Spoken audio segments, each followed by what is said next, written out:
A conservative federal appeals court on Monday blocked a rule from President Joe Biden's administration that could make it easier to obtain student loan debt relief cancellation for borrowers who were victims of lies. Now, the Biden administration had recently expanded a policy that would cancel the debt of students who took out loans and attended for-profit scam universities. So the so-called colleges, for-profit colleges, they popped up. They spent a lot of money on advertising, false advertising in a lot of cases, and many of them weren't accredited. And if they were, they still would lie about, for example, job placement rates, okay? So they would lie about things like, oh, don't worry, yeah, no, there's a lot of people that graduated that actually have really good jobs in these industries, and they make a lot of money. So obviously that really, really expensive, money that you're taking out, you won't have any problem repaying it. Trust us. You'll get a top-notch education. Now, that was not the reality.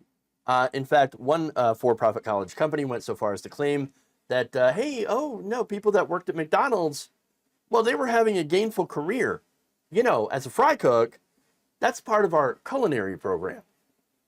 So to get into more details, this was back in 2012 when whistleblower Jason Sobek, who worked for the Education Management Corporation, that's at the time one of the second largest for-profit colleges in that time, said, quote, the company had manipulated the job placement rates by counting students working in a job that they didn't even need a degree for.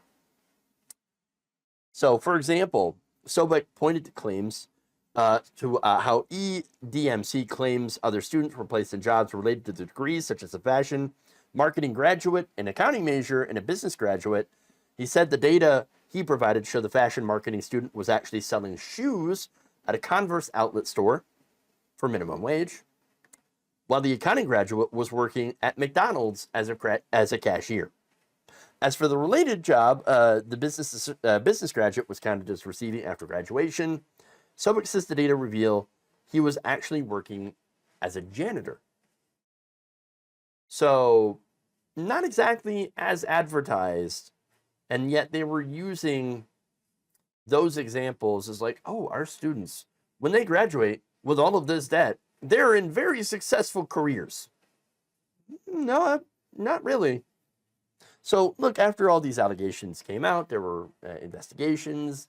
Different attorneys general in different states had, investigated them. There were many lawsuits.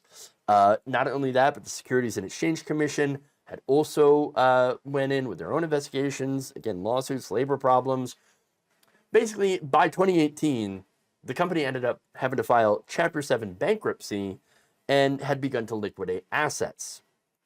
So now fast forward to 2022, last year, the EDMC schools Argosy University, Art Institute's Brown Mackie College, and South University were among 153 institutions that were included in student loan cancellation due to their history of fraud, basically. Now, that said, Career Colleges and Schools of Texas, which is an association of for-profit colleges, filed a lawsuit against the rule back in February. Among its complaints, the rules were so broad they covered even unintentional actions by a college.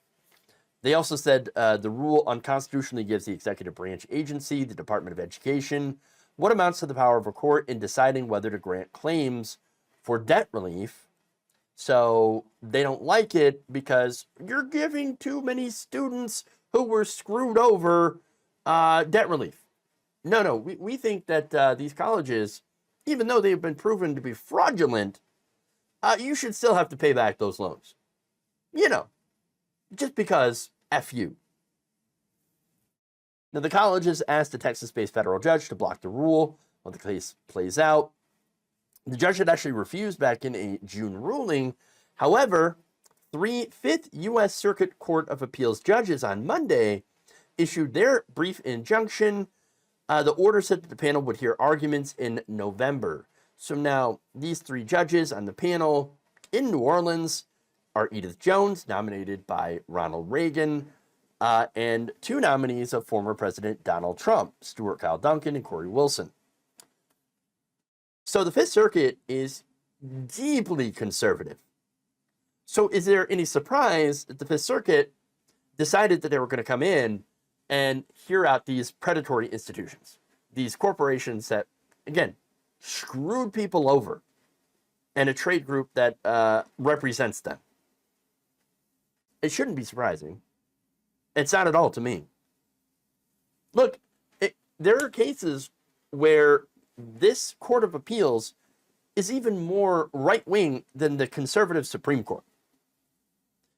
The Supreme Court actually had to reject some of those decisions coming out of the Fifth Circuit because they were too right-wing, too radical.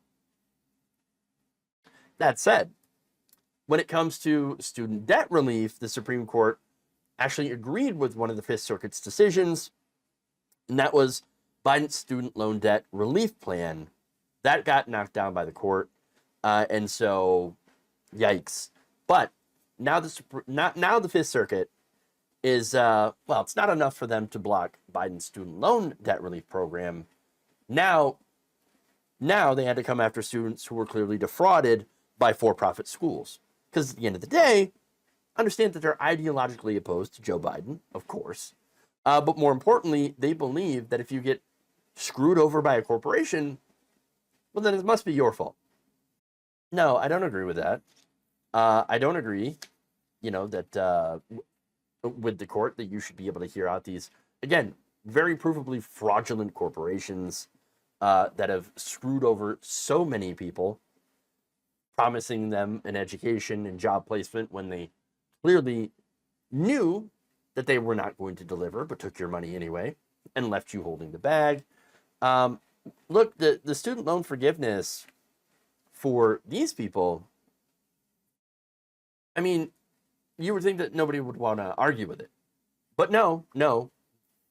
The court, conservatives, a lot of them say, no, we actually think it's totally fine that, yes, while you got screwed over, doesn't matter, you still have to pay it back. You took the loan out, and you're going to pay it. I mean, that was, after all, Betsy DeVos's position, who kept trying to hold up these, debt cancellations for students that were clearly defrauded. Illegally, by the way, when she was education secretary. So again, doesn't surprise me to see the Fifth Circuit out here trying to put a stop to this and hearing out this, again, trade group that represents these for-profit colleges.